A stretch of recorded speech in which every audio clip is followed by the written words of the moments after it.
Good morning mga kadiskarte, another client, another car na naman tayo. Tara, biyahe tayo papunta ng Montalban, Rizal. Gagawin natin doon, Toyota Revo. Tara, bilisan natin, let's go!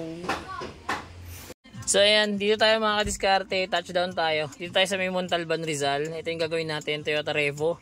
Ayan, palitan natin ang ating Android head unit, okay? Yung mga tornilyo, ayan, nandun sa loob. Ito, ayan, dalawa. Sa inyo isa, tapos ito pa yung isa. Tapos sa ilalim meron din yan. Ayan. Tapos ito.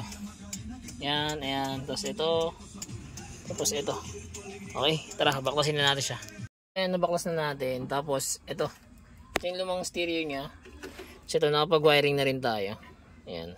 So ito na yung bagong harness natin. So ayan, tapos na tayo mag-install yan sa Toyota Revo ni Bossing. Gusto niya yung swak lang, kaya nilagay natin 7 inches lang. So parang stock lang din sa tignan. Ayan. Siyempre, kasama pa rin sa package natin yung reverse camera. Ayan, hindi mawawala yan. Tapos, nag-avail din sa atin si Bossing nito, yung front dashcam natin. Ito yun mga kadiskarte. Ito, ayan.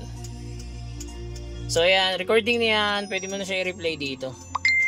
Playback natin mga kadiskarte. Ayan. So ayan, playback na yan. Oh. Diba?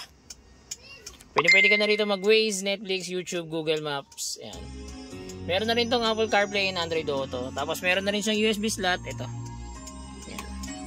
So mga gusto mo mag-avail, drop message lang. Don't forget to like and follow na rin mga kadiskarte. Salamat, ingat, ride safe sa lahat.